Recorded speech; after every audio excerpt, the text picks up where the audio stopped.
Muy bien, entonces Hechos capítulo 6, la grandeza del servicio a Dios es lo que vamos a ver el día de hoy. Acompáñenme por favor en sus Biblias a Hechos capítulo 6. Como mencioné en la oración y siempre mencionamos, en el libro de Hechos encontramos los inicios del cristianismo y vemos cómo se inició todo, y en cuanto al establecimiento de la iglesia cristiana, la congregación de creyentes y seguidores de nuestro Señor Jesucristo, y también el funcionamiento de esta comunidad de creyentes cristianos en sus mismos inicios, cuando se empezó a multiplicar primeramente en la ciudad de Jerusalén.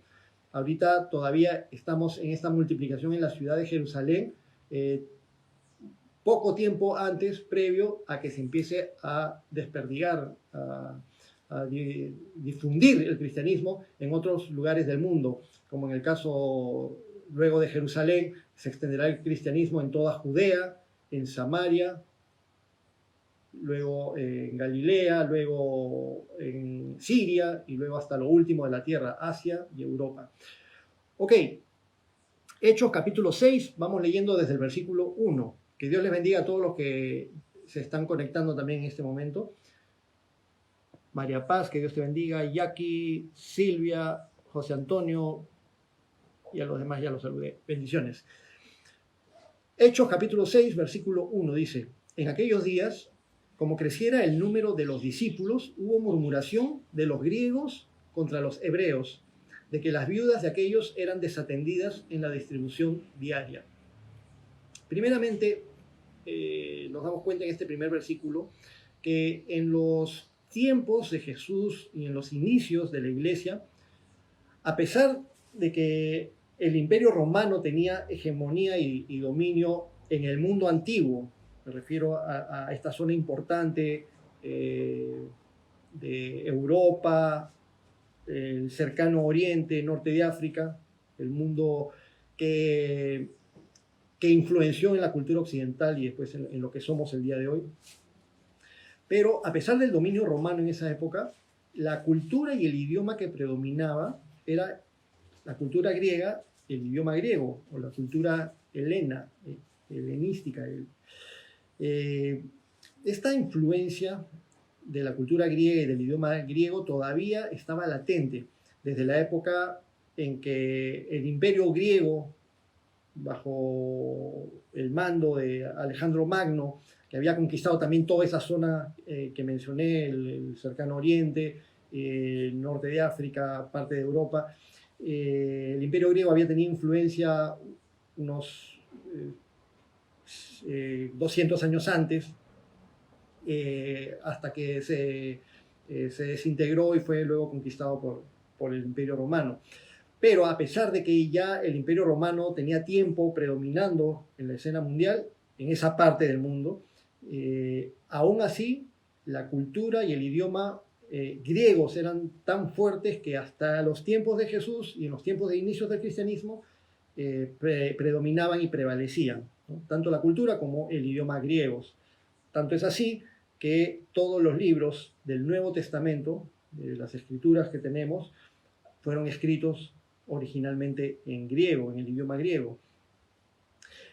Pero en estos tiempos, allí en Jerusalén, muchos judíos conservadores se resistían a ser influenciados por otras culturas extranjeras, incluida por la cultura que tenía hegemonía en ese tiempo, y hacían todo lo posible por conservar sus costumbres, su idioma, aunque solamente las personas muy cultas y las personas que estudiaban, los escribas, etcétera, eran los que podían dominar el hebreo. La lengua franca anteriormente había sido el arameo, luego el griego. Incluso Jesucristo se entiende que hablaba arameo también. Pero los judíos más recalcitrantes querían conservar sus costumbres y su idioma sin influencia de las costumbres extranjeras.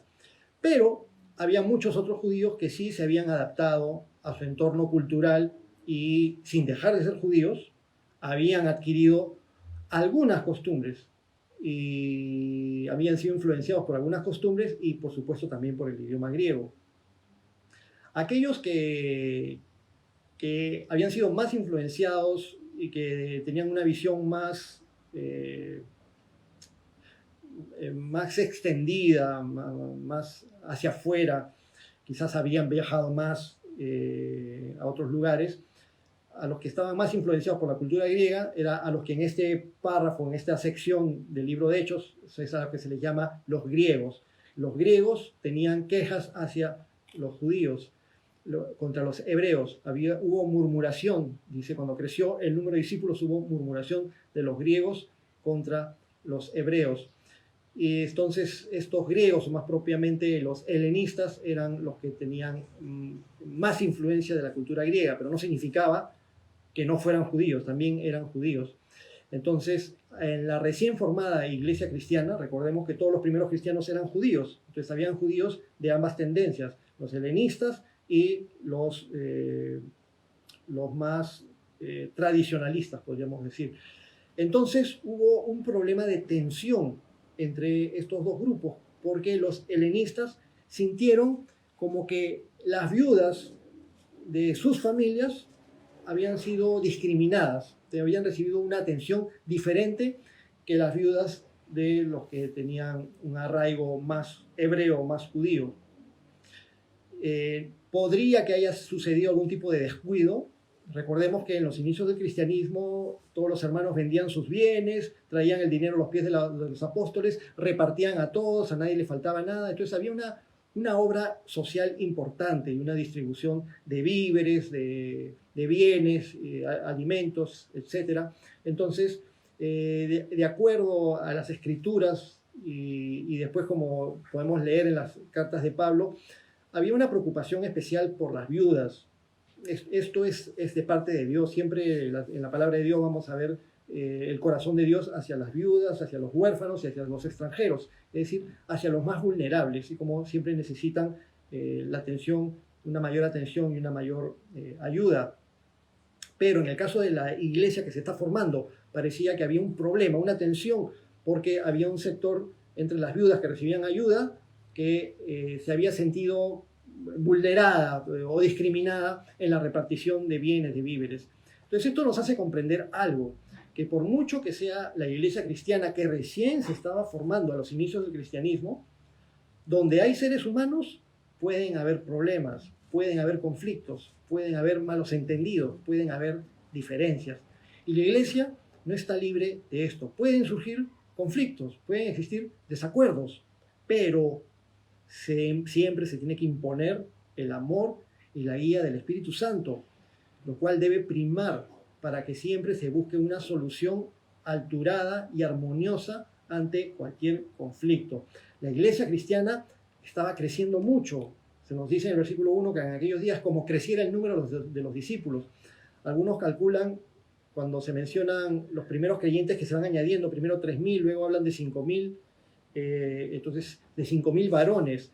Entonces muy tranquilamente la iglesia en sus inicios, en estos momentos que estamos leyendo, podría tener entre varones, mujeres y niños, de repente alrededor de 15.000 seguidores de Jesucristo, ya en comunión unos con otros, en esta iglesia que estaba empezando a surgir. Y surgió este problema también. Versículo 2 dice, entonces los 12, es decir, los 12 apóstoles, y cuando dice los 12, está incluyendo a Matías. Entonces, el texto bíblico, que es palabra de Dios, está incluyendo a Matías, que fue elegido en reemplazo de Judas. No lo está excluyendo. Aunque vamos a ver en el mismo libro de Hechos más adelante que Dios tiene a bien llamar y levantar al apóstol Pablo como un apóstol extemporáneo. Bueno, entonces los 12 convocaron a la multitud de los discípulos y dijeron, no es justo que nosotros dejemos la palabra de Dios para servir a las mesas. Los apóstoles se comenzaron como a sentir abrumados por la carga de una iglesia cada día más numerosa. Ahora, cuando habla de que no es justo de que nosotros dejemos la palabra de Dios para servir las mesas se refiere a los asuntos de distribución y de ayuda social, no necesariamente a servir desayuno, almuerzo, cena. aunque quizás, pero un tema de distribución y de ayuda social. Y tampoco era que servir mesas fuera una tarea baja o una tarea indigna para un apóstol, que es una persona tan importante. No era así, sino que ellos tenían primeramente una gran responsabilidad.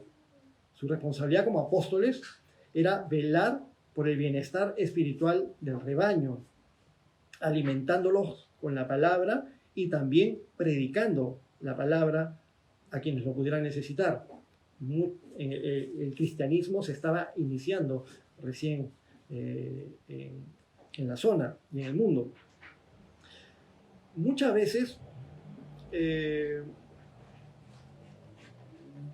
cuando Satanás no puede tumbar a las personas o a los siervos de Dios por medio del pecado, los trata de tumbar de otras maneras, a veces con muchas ocupaciones, con tantas ocupaciones que terminan descuidando aquello a lo que Dios les ha llamado.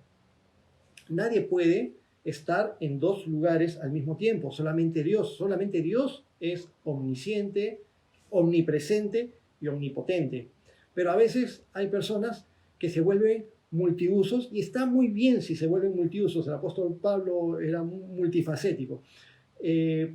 Pero ni el apóstol Pablo, ni ningún discípulo, ningún apóstol podía estar en muchos lugares al mismo tiempo. Es decir, no puedes estar haciendo algo, supongamos, no puedes estar de profesor de escuela dominical y en el mismo tiempo estar predicando la palabra el domingo en la mañana, y al mismo tiempo estar evangelizando en un parque, y al mismo tiempo visitando a un enfermo. Se deben distribuir las tareas y cada uno debe encargarse de aquello a lo que Dios le ha llamado a encargarse. Entonces, no hay que descuidar el enfoque y aquello a lo que Dios nos ha llamado. Entonces, un poco de eso están manifestando los apóstoles. No es justo que nosotros dejemos la palabra de Dios, es la prioridad que ellos como apóstoles tienen para servir las mesas. Entonces, este es uno de los riesgos a los que es expuesto un siervo de Dios. Ninguna tarea es baja, ninguna tarea es indigna para alguien que sirve al Señor. Sea limpiar pisos, sea lavar platos, servir a los demás, toda tarea, mientras sea mover un dedo, mientras sea poner sudor y trabajo para servir al Señor, es un privilegio enorme. Nuestro Señor Jesucristo nos dejó el ejemplo. Recuerdan en Juan capítulo 13, cuando nuestro Señor Jesucristo se ciñó de una toalla, tomó un lebrillo con agua y le empezó a lavar los pies a los discípulos. Y cuando terminó de lavarle los pies a todos los discípulos, nuestro Señor Jesucristo dijo: ¿saben lo que he hecho? Ustedes me llaman maestro y Señor, y dicen bien, porque lo soy. Pues si yo, siendo el Señor y el maestro, he lavado vuestros pies, ustedes también deben lavarse los pies los unos a los otros, porque ejemplo les he dado, para que como yo os he hecho, ustedes también hagan. Actualmente en nuestros tiempos nos es inconcebible lavar pies unos a otros. Eso, en la cultura de esos tiempos, era una forma de servir. Las personas, cuando llegaban a las casas después de caminar trechos largos, llegaban con los pies empolvados, sucios, y tenían la costumbre lavarse los pies, y una forma de servirse los unos a los otros. No concebimos ahora en nuestros tiempos que llegues a la iglesia, te quiten las zapatillas, los zapatos, llegaste en bicicleta después de sudar mucho y que te quiten las medias y que te pongan a lavarte los pies en ese momento. No es una costumbre actual, pero podemos comprender la costumbre en esos tiempos. Pero es simplemente una muestra de disposición y de servicio en algo que podría parecer humillante, pero que no lo es. Y Jesús da el ejemplo y dice: ejemplo les he dado, para que como yo les he hecho, ustedes también hagan. Esa capacidad de servirse unos a otros. Nuestro Señor Jesucristo también dijo en Marcos 10 y en Mateo capítulo 20, textos paralelos. Jesucristo dijo: ¿saben que los que son tenidos por gobernantes de las naciones se enseñorean de ellas, y sus grandes ejercen sobre ellas potestad? Pero no será así entre ustedes, sino que el que quiera hacerse grande entre ustedes será vuestro servidor. Y el que de vosotros quiera ser el primero será el siervo de todos. Porque el Hijo del Hombre no vino a ser servido, sino para servir, y para dar su vida en rescate con muchos. Entonces no hay tarea indigna cuando se trata de servir al Señor. Hace muchos años un hermano se acercó y me dijo de que quería involucrarse más en la iglesia y que quería ponerse a disposición y que a ver en qué podía ayudar. Entonces, como yo en ese tiempo estaba encargado del área de la música y del sonido, le dije, bueno, los domingos en las mañanas tenemos la necesidad de venir, limpiar los ambientes de la iglesia y cargar todos los equipos, llevarlos a otro lugar e instalarlos, y necesitamos mucha ayuda para cargar los equipos. Y lo hacemos entre varios, ¿no? Un trabajo de equipo. Y este hermano me dijo, uy, disculpa, si es para eso, más bien no sé, porque yo soy más administrativo. Entonces lo que me dijo es como que yo no soy para limpiar o cargar cosas, yo soy administrativo. A ver, ¿qué otra cosa puedo ayudar? Y me sonó simpático y gracioso al mismo tiempo, pero parece que se había hecho problemas para poder ayudar con este tipo de tareas. Los apóstoles en ese momento están sugiriendo, vamos a leer de nuevo el versículo 2 y continuamos con el versículo 3. Hechos 6, versículos 2 y 3. Entonces los 12 convocaron a la multitud de los discípulos y dijeron, no es justo que nosotros dejemos la palabra de Dios para servir a las mesas. Busquen pues, hermanos, de entre ustedes, a 7 varones de buen testimonio, llenos del Espíritu Santo y de sabiduría, a quienes encarguemos este trabajo. Entonces los apóstoles sugieren buscar hermanos que se encarguen de la responsabilidad de la distribución, para que los apóstoles se puedan abocar a lo que Dios les ha encomendado. Esto es lo que se llama el oficio de diácono, el servicio, este tipo de servicio. En griego es la palabra diáconos. El diáconos es un ministrante, alguien que sirve. También se podría tomar como un mozo en un evento que sirve, que ayuda, que distribuye, que está atendiendo a todos. Ahora, notemos que las personas llamadas para recibir esta responsabilidad debían cumplir principalmente con estos requisitos. Busquen, hermanos, entre ustedes a 7 varones de buen testimonio, llenos del Espíritu Santo y llenos de sabiduría. Es decir, la mera habilidad para desempeñar un oficio no es suficiente, sea para ser un músico, sea para dar una enseñanza, sea para atender la puerta al ingreso cuando llegan los hermanos, etcétera, etcétera, etcétera, en tantas cosas que hay dentro del cuerpo de Cristo, tantas áreas de servicio posibles que hay dentro del cuerpo de Cristo. La mera habilidad no es suficiente. Para los diáconos, que se iban a encargar de un área administrativa, de un área de servicio, de un área de distribución, se requería tener buen testimonio, ser llenos del Espíritu Santo y llenos de sabiduría. Es decir, tener buen testimonio para que todas las personas pudieran confiar en las manos de quien están haciendo la distribución de las cosas. Personas que tú supieras que no se iban a quedar con parte de la distribución, como muchas veces sucede en las áreas de servicio público, sea municipalidades, sea ministerios, sea congresos, sea entidades del Estado, y a veces en empresas particulares es que no se toman las precauciones. Personas inescrupulosas que hacen uso de su función para quedarse y sacar provecho de las cosas que hay ahí, de los recursos. Pero en el caso de la iglesia, cuando son hermanos de buen testimonio, es que todos dan fe de que con estas personas no va a haber ningún tipo de problema. Pero notemos que también hay algo que es muy importante. No solamente el testimonio personal hacia los demás, sino también el testimonio que tenemos hacia Dios. Ese es el más importante de todos los testimonios. ¿Qué opina Dios de mí? ¿Qué ve Dios en mí? Gracias le damos al Señor que por lo que nuestro Señor Jesucristo ha hecho por nosotros, al recibir a Jesucristo, nuestro Señor ve a su Hijo Jesús en nosotros. Sin embargo, igual en nuestra vida y en nuestro caminar cristiano debemos pedirle ayuda al Señor, la ayuda de su Espíritu Santo, para tener un buen testimonio ante Dios y cuidar nuestra vida espiritual. Lleno del Espíritu Santo también, es decir, tener la fuerza y la guía del Espíritu Santo para desempeñarse de acuerdo a la voluntad de Dios, guiados por el Espíritu Santo. Y también sabiduría para administrar bien los recursos del Señor, sean muchos recursos o sean pocos recursos, o cuando hay conflictos y cuando hay problemas y cuando hay quejas y cuando dicen por acá y dicen por allá, a ellos sí los atiendes bien, a nosotros no nos atienden bien, mira que él estuvo primero en la cola, mira que él estuvo último en la cola, y etcétera, etcétera, etcétera. Entonces, personas llenas de sabiduría para saber tratar con los hermanos y para saber administrar los bienes. Pablo también nos había hablado acerca de los requisitos que deben cumplir los diáconos. Hay una lista en 1 Timoteo capítulo 3, los versículos del 8 al 10. Los diáconos asimismo deben ser honestos, sin doblez, no dados a mucho vino, no codiciosos de ganancias deshonestas. Es uno de los aspectos más importantes. Así deberían ser los servidores públicos también, ¿no? Ahora que vamos a tener elecciones, como quisiéramos, que los que postulan al Congreso y los que postulan al gobierno no sean codiciosos de ganancias deshonestas.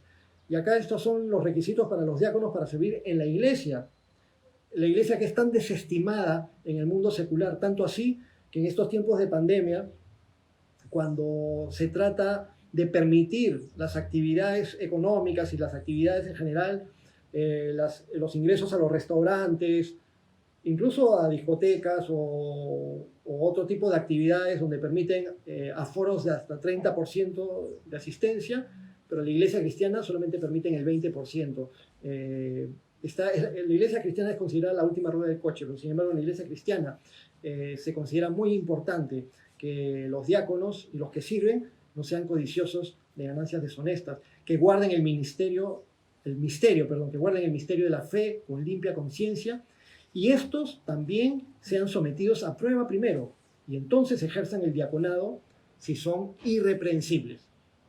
Entonces, muchas personas que dicen que quieren servir a Dios y que tienen un llamado al ministerio, a veces son renuentes a desempeñar labores que parecieran simples. Muchas veces es necesario empezar desde abajo. Ayudas, ¿cuántos hermanos, hermanas amorosos que llegan temprano a la iglesia porque pueden, por diferentes razones, de trabajo, familiares, etcétera, y el domingo de la mañana pueden venir a limpiar el local, a arreglar las sillas, a dejar las cosas listas, a atender a los que van a llegar después, etcétera. Y tantas cosas que son necesarias hacer, y no tenemos como una tarea baja ninguna de las actividades en las cuales podemos servir. Y muchas veces empezamos sirviendo en cualquier área y luego, en la medida en que nos vamos involucrando, en la medida en que somos fieles, el Señor nos permite servir en otras áreas en las cuales también son necesarias. Es que nuestro Señor Jesús nos lo enseña en los Evangelios: sé fiel en lo poco y sobre mucho te pondré.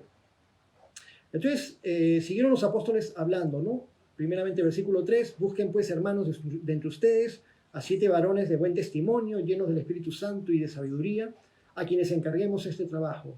Hechos 6:4, y nosotros, es decir, los apóstoles, persistiremos en la oración y en el ministerio de la palabra.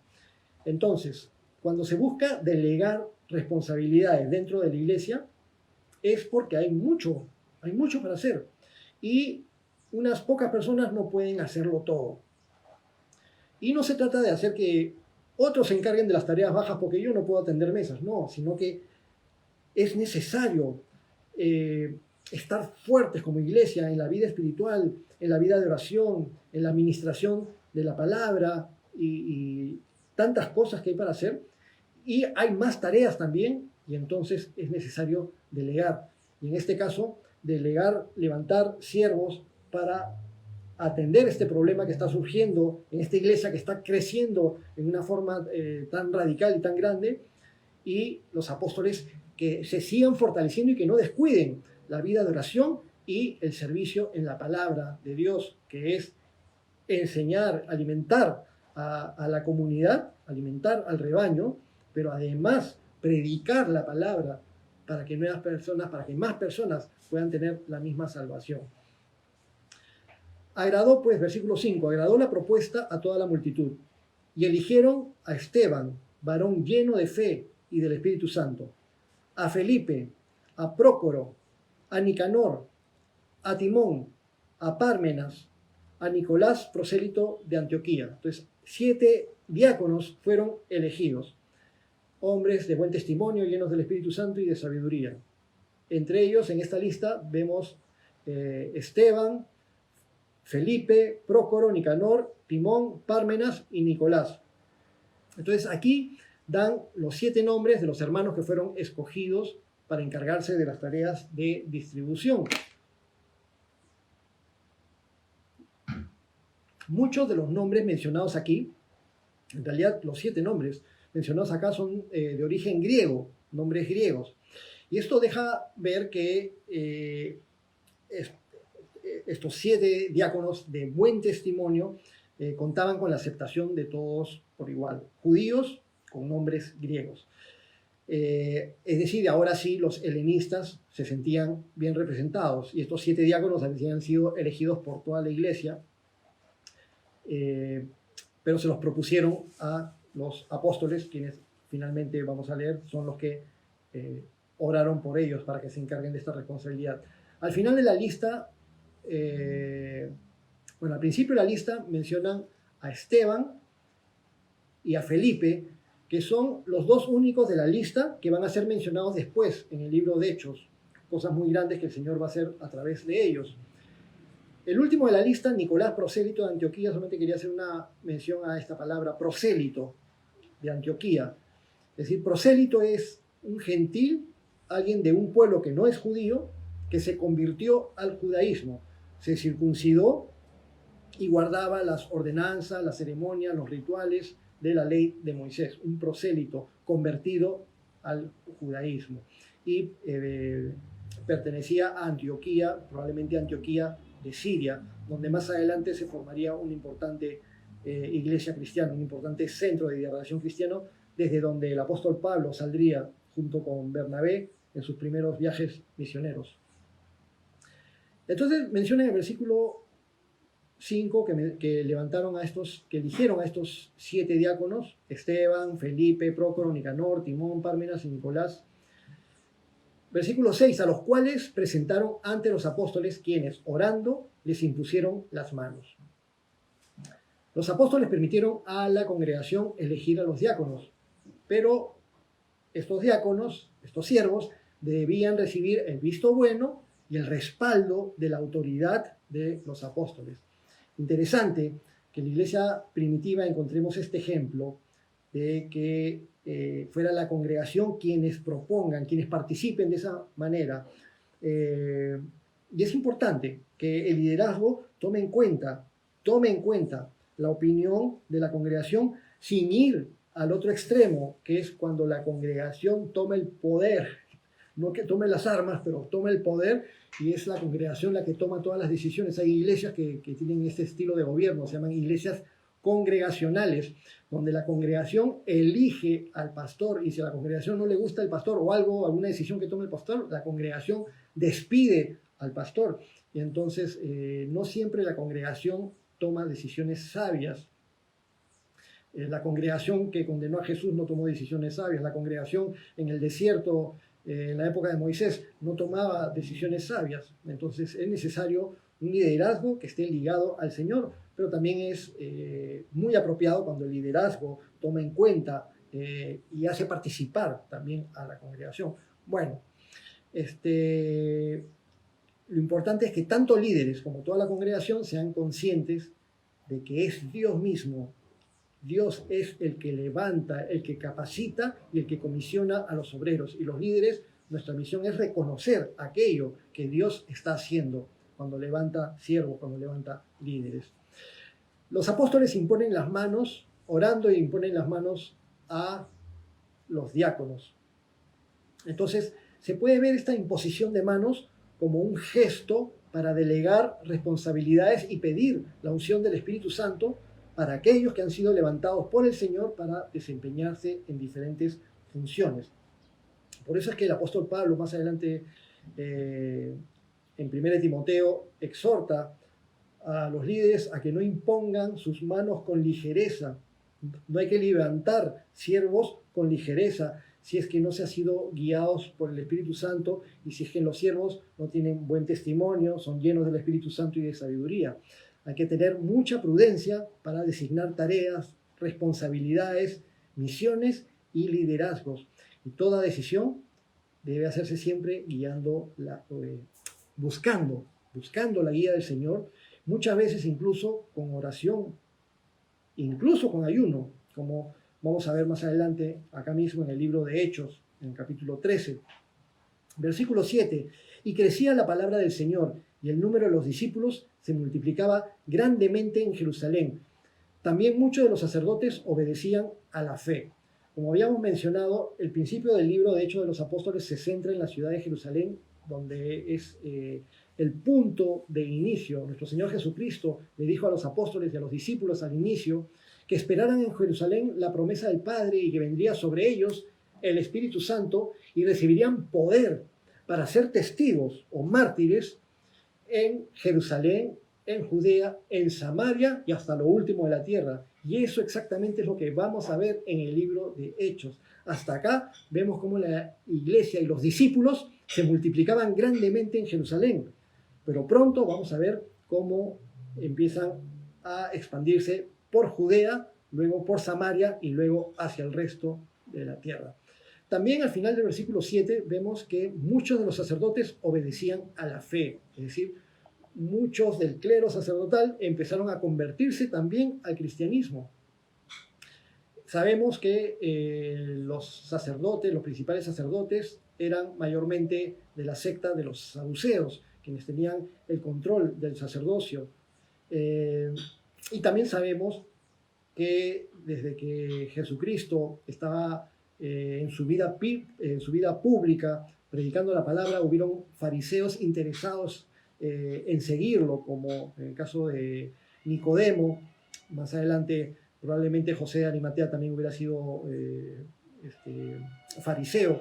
Entonces ahora vemos ya en la incipiente iglesia cristiana sacerdotes convertidos al cristianismo y también fariseos que formaban parte de esta incipiente pero numerosa también iglesia cristiana que se estaba formando.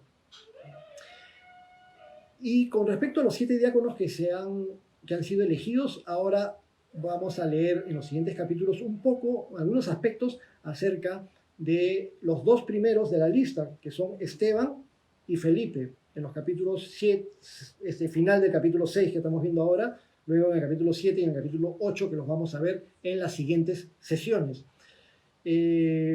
Así que vamos a ver esta primera parte de lo que sucede con Esteban, ahora en esta mitad del capítulo 6. Hechos capítulo 6, versículo 8 dice: y Esteban, lleno de gracia y de poder, hacía grandes prodigios y señales entre el pueblo. Notemos que Esteban, junto con Felipe, junto con todos los demás, junto con los otros 5, en total 7 diáconos, fueron levantados para atender a la congregación en los problemas de distribución. Fueron levantados para servir mesas, para distribuir alimentos o bienes y tener estas responsabilidades. Sin embargo, vemos que Esteban, y después vamos a ver en Felipe, tenían un llamado de evangelizar, es decir, de compartir la palabra con aquellos que eran incrédulos o religiosos recalcitrantes que no eran seguidores de Jesucristo, obviamente. Este discípulo Esteban había sido elegido para servir mesas, pero estaba lleno de gracia y de poder. Fue lleno del poder de Dios y grandemente usado para la gloria del Señor.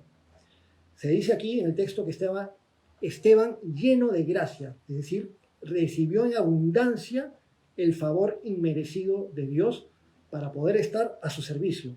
Cualquiera que quiera servir a Dios necesita ser lleno de la gracia de Dios, del favor inmerecido de Dios, de tal manera, como dice el apóstol Pablo, que no hago yo, sino la gracia de Dios en mí, la que hace las cosas. Si compartimos la palabra, si predicamos, si ayudamos a un enfermo, si hacemos cualquier cosa que hagamos para servir al Señor llenos de gracia. Es el Señor con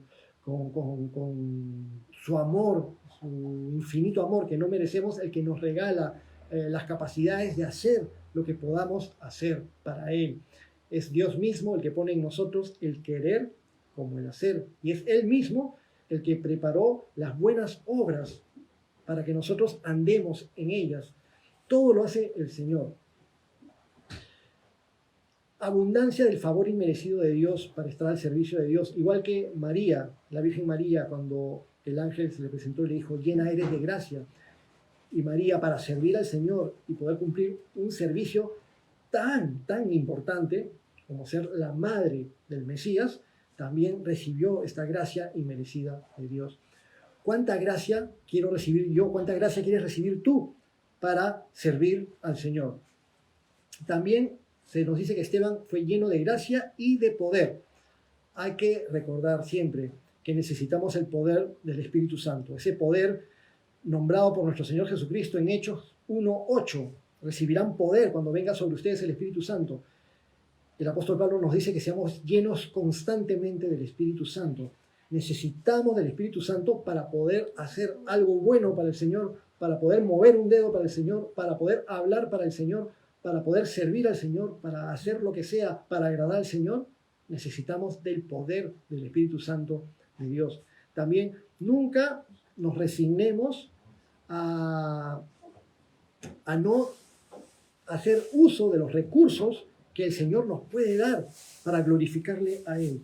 Pidámosle al Señor que nos llene de su Espíritu Santo, pero no podemos tener la plenitud de la llenura del Espíritu Santo si no somos unos vasos que estén limpios o limpiados por Él. Vasos limpios pueden ser llenos del Espíritu Santo, pero vasos sucios tienen que ser limpiados. ¿Y cómo se limpia un vaso sucio? Con arrepentimiento y con pedir perdón al Señor. Y el Señor, en su misericordia, nos perdona, nos limpia, nos ayuda, nos santifica y nos llena de su Espíritu Santo. Hay personas que dicen, Señor, danos la unción, danos la unción. Y quieren la unción y quieren avivamiento para la iglesia. Pero no va a haber avivamiento ni unción si los vasos paran continuamente sucios. El inicio de la unción y del avivamiento es vidas completamente entregadas, completamente rendidas de manera total e incondicional al Señor. Muy bien, pero se nos dice que Esteban, en el versículo 8, lleno de gracia y de poder, hacía grandes prodigios y señales entre el pueblo. Este hombre que fue levantado para servir mesas, hacía grandes prodigios y señales entre el pueblo. Entonces, cabe mencionar que hay personas que quieren sentirse muy espirituales, quieren hacer milagros, quieren ver señales, quieren ver prodigios, pero no quieren mover un dedo para servir a sus hermanos. Pero en cambio Esteban servía las mesas y el Señor se glorificaba en él. Versículo 9. Entonces se levantaron unos de la sinagoga llamada de los libertos y de los de Cirene, de Alejandría, de Cilicia y de Asia, disputando con Esteban, pero no podían resistir a la sabiduría y al espíritu con que hablaba. Menciona a judíos allí en Jerusalén que procedían de una sinagoga llamada de los libertos, probablemente formada por ex esclavos judíos en diferentes zonas de Europa o de Roma, que habían formado una sinagoga, y sinagogas de otras ciudades en otros lugares del mundo antiguo, de Cirene, de Alejandría, de Cilicia y de Asia. Las sinagogas eran los lugares de reunión de los judíos después de las dispersiones que hubieron, desde las dispersiones más antiguas, pero principalmente después del tiempo del cautiverio de Babilonia.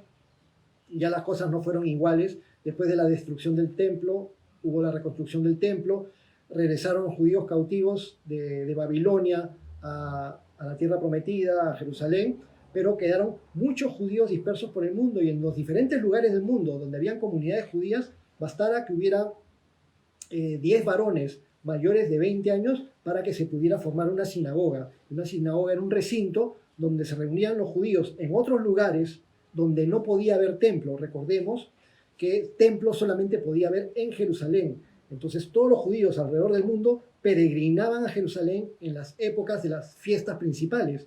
Pero había muchas veces, y por la distancia y diferentes razones, que habían judíos que no podían peregrinar a Jerusalén por alguna razón. Entonces, en diferentes ciudades del mundo antiguo, habían sinagogas de judíos, lugares o recintos de reunión donde se congregaban, donde leían los salmos, cantaban alabanzas al Señor y leían las escrituras. De un modo muy parecido a lo que son las reuniones de las iglesias cristianas en la actualidad. Pero para los tiempos de Jesús, leemos en los evangelios que Jesús muchas veces iba a las sinagogas y ahí hablaba las palabras del evangelio. En los inicios, tanto Jesús como sus discípulos al principio eran aceptados en las sinagogas, al principio, pero luego cuando empezó a crecer el cristianismo, en la medida en que los judíos, los más recalcitrantes, los judíos religiosos tradicionales, rechazaban a los seguidores de Jesús y a Jesús, entonces no se les permitía a los cristianos asistir a las sinagogas. Y era horrible para un judío no ser aceptado en la sinagoga. Era como que le cortaran parte de su vida. Parte de la vida de los judíos era asistir a la sinagoga todos los días de reposo. Pero en la medida que empezó a multiplicarse el cristianismo, muchas veces los seguidores de Jesús, los judíos convertidos en discípulos de Jesús, ya eran expulsados de las sinagogas o a veces se tenían que callar su cristianismo para poder seguir asistiendo un poco más de tiempo a las sinagogas. Pero en las sinagogas se reunían judíos muy celosos de su religión judía. Y por lo tanto, acá se nos indica que judíos de diferentes sinagogas, de diferentes ciudades, estaban en Jerusalén y estaban discutiendo con Esteban. Y hago esta mención a los judíos y a las sinagogas porque hay personas que malinterpretan las palabras escritas en las escrituras, valga la redundancia, escritas en las escrituras.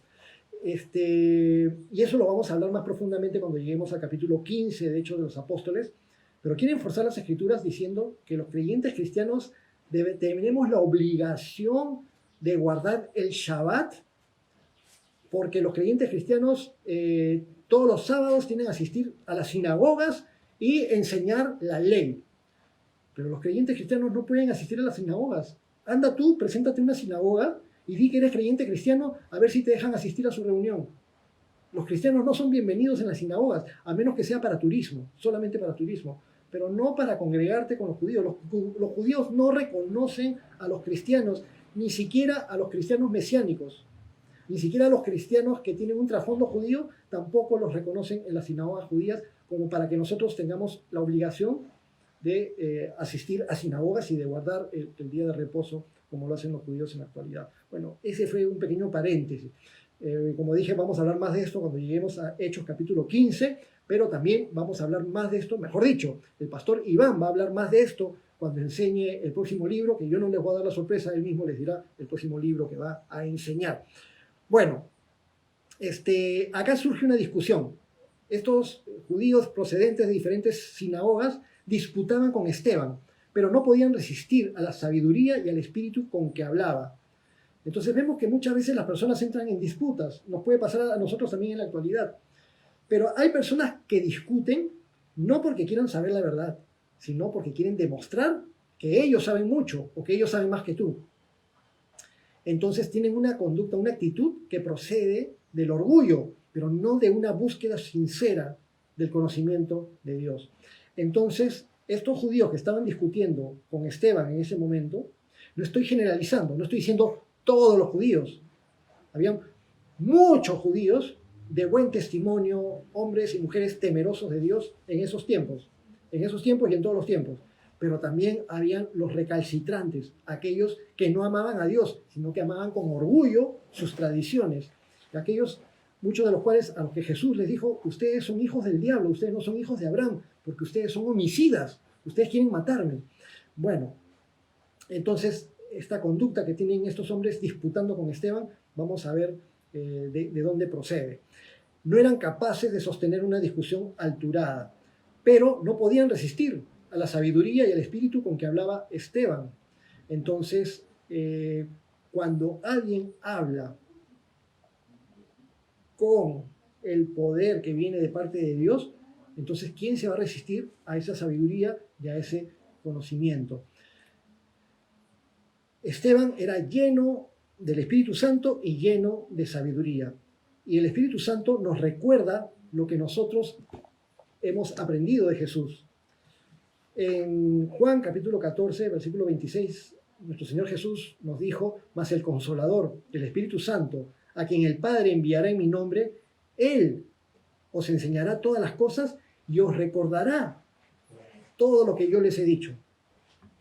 El Espíritu Santo nos recordará todo lo que Jesús nos dice, todo lo que Dios nos dice. Pero nuestro Señor Jesús también les dijo a sus discípulos, cuando los lleven a las sinagogas, en Lucas 12, 11, cuando los lleven a las sinagogas y ante los magistrados y a las autoridades, no se preocupen por cómo o qué habrán de responder o qué habrán de decir, porque el Espíritu Santo os enseñará en la misma hora lo que deben hablar. Es decir, no significa este versículo que no podemos preparar nuestras enseñanzas. Con toda seguridad, el pastor Lucho, el pastor Iván y quienes habla, tomamos tiempo importante para estudiar y preparar la palabra que vamos a compartir en una enseñanza. Pero también muchas veces, ustedes lo han escuchado al pastor Lucho cuando dice, esto no estaba en mis apuntes, pero el Señor me puso en el corazón decirlo, porque tenemos que estar bien dispuestos a la flexibilidad de que en cualquier momento el Señor pone en nuestros corazones salirnos del libreto y compartir algo que no necesariamente habíamos preparado para el estudio de ese momento. Pero igual preparamos con responsabilidad nuestros mensajes. Pero lo que nuestro Señor Jesucristo nos dice es que cuando se presenten situaciones extremas en algún lugar o en algún otro lugar y seamos perseguidos y seamos insultados y seamos confrontados, que no nos angustiemos, porque el Espíritu Santo en ese momento nos va a enseñar y en ese momento nos va a hacer recordar lo que hemos aprendido, lo que estamos ahora aprendiendo, lo que aprendemos día a día, semana tras semana, cuando estudiamos juntos la palabra de Dios o cuando tú lees la palabra de Dios en tus devocionales. Versículo 11. Entonces sobornaron a unos para que dijesen que le habían oído hablar palabras blasfemas contra Moisés y contra Dios. Entonces miren ese tipo de personas que se supone que están discutiendo de temas religiosos, de temas espirituales. Discuten con Esteban y como no le pueden ganar la discusión, se enfurecen. Y después que se enfurecen, extorsionan, sobornan, como sucedió en el caso de Jesús. Sobornan a unos para que calumnien, para que digan mentiras en contra de Esteban, para que digan que habían escuchado blasfemias contra Moisés y contra Dios.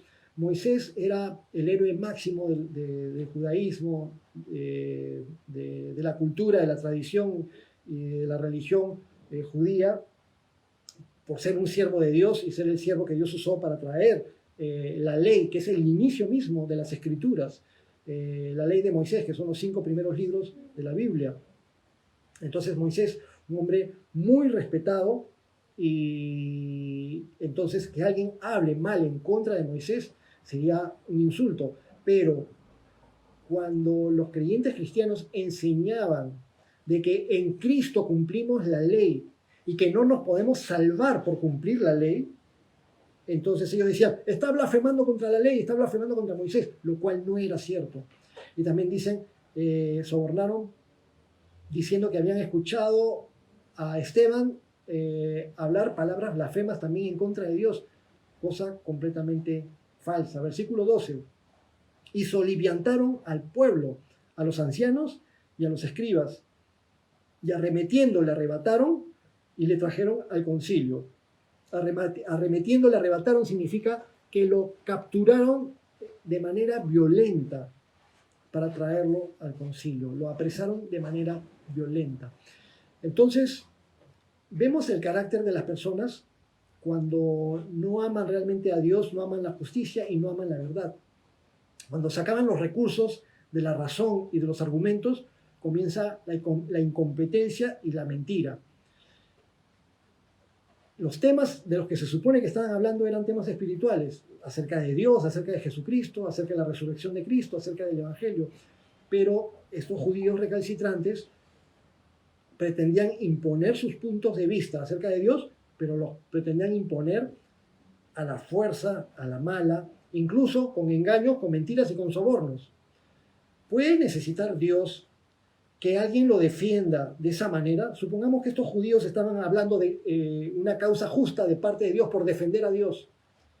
¿Necesita Dios que alguien haga uso de sobornos para defender su verdad, la verdad de Dios?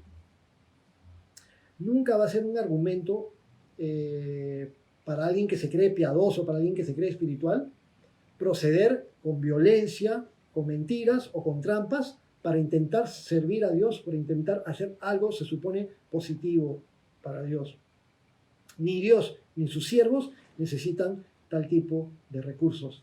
Versículo 13, y pusieron testigos falsos que decían, este hombre no cesa de hablar palabras blasfemas contra este lugar santo y contra la ley, pues le hemos oído decir que este Jesús de Nazaret destruirá este lugar y cambiará las costumbres que nos dio Moisés. Entonces los argumentos de los testigos falsos, eran que Esteban estaba blasfemando, hablando mal en contra del templo, hablando mal en contra de la ley de Moisés, y todo esto era falso. Esteban mismo va a argumentar, y lo vamos a ver en la próxima sesión cuando estudiemos el capítulo 7. Todas estas acusaciones son falsas. Versículo 15, con lo que terminamos el capítulo de hoy. Entonces, todos los que estaban sentados en el concilio, al fijar los ojos en él, en Esteban, vieron su rostro como el rostro de un ángel. El rostro de Esteban manifestaba un brillo especial, una expresión deslumbrante de alguien que, estando lleno del Espíritu Santo, testificaba acerca de Jesucristo. Efectivamente, al estar Esteban lleno del Espíritu Santo y al hablar de Jesús, al hablar el mensaje de Jesús, estaba siendo un mensajero humano de Dios, un mensajero humano de Jesucristo. Al ser un mensajero de Dios, efectivamente venía a ser un ángel, pero vieron su rostro como de ángel, es decir, el rostro de una persona que se nota que tiene comunión con Dios. Como Moisés cuando bajaba del monte y su rostro brillaba y se tenía que tapar su rostro porque la gente se asustaba del brillo. Abría y brillaba, cerraba y ya no brillaba. Abría, cerraba, imagínense como un faro. Podía hacer señales en clave Morse de repente con Moisés con su rostro brillando. Pero Esteban estaba con esta faz que mostraba el amor, el testimonio que tenía de parte de Dios en su vida, y lo vieron así, quizá porque eran momentos previos a lo que iba a suceder, y lo vamos a ver la próxima semana, la próxima sesión, Dios mediante, en el capítulo 7. ¿Cómo queremos que se nos vea a nosotros? Como un reflejo del Señor Jesucristo, guardando, por supuesto, las distancias. Yo no tengo rostro de ángel, pero tengo mi propia aureola de santo acá, pero no me creo muy santito, pero tengo una aureola incorporada. Bueno, fuera de bromas, ¿cómo queremos que la gente nos vea? Recuerden que lo más lindo que podemos tener es que la gente sepa que hemos estado con Jesús, que la gente se dé cuenta y se note de que hemos tenido tiempo con el Señor, y eso únicamente es resultado de nuestra vida de comunión con Cristo. Nos ayuda en nuestra vida de comunión con Cristo a asistir a reuniones como esta, donde aprendemos la palabra de Dios, a las prédicas, a congregarnos, pero también, por supuesto, el tiempo en que nosotros leemos la palabra de Dios y de esa manera Dios nos habla, y el tiempo en el cual nosotros conversamos con el Señor y pasamos tiempo con Él. Mientras más tiempo pasas con el Señor, más te impregnas de Él, más te llenas de Él, y más se va a notar la gloria de Dios en tu vida, para que des testimonio y para que otras personas vean lo que tú tienes y quieran, anhelen lo que tú tienes, el amor de Cristo en tu vida. Muy bien, vamos a orar. Amado Padre nuestro, te damos muchas gracias por la palabra que nos has dado el día de hoy, a poder leer completo todo el capítulo 6 del libro de Hechos. Te pedimos, Señor, que lo que hemos leído juntos cale fuerte en nuestros corazones, que nos ayudes a aprender las lecciones del día de hoy, de que es apropiado que nosotros dispongamos nuestros corazones para servirte, Señor, pero que para servirte tú quieres personas que tengan buen testimonio, que estén llenas de tu Espíritu Santo y de sabiduría. Sabemos, Señor, que necesitamos estar llenos de ti, que el principio de la sabiduría es el temor de Dios, el amarte, el respetarte con reverencia. Y te pedimos, Señor, que nos permitas, no importa la edad que tengamos, no importa nuestra situación, no importa el lugar donde estemos, de cerca o de lejos, por internet o como sea, te rogamos que nos permitas ocupar nuestro lugar en el cuerpo de Cristo para servirte en lo que tú quieras que te sirvamos, cuando tú quieras y donde tú quieras que te sirvamos. Te damos gracias, Señor, y todo esto te lo pedimos en el nombre de Jesús. Amén.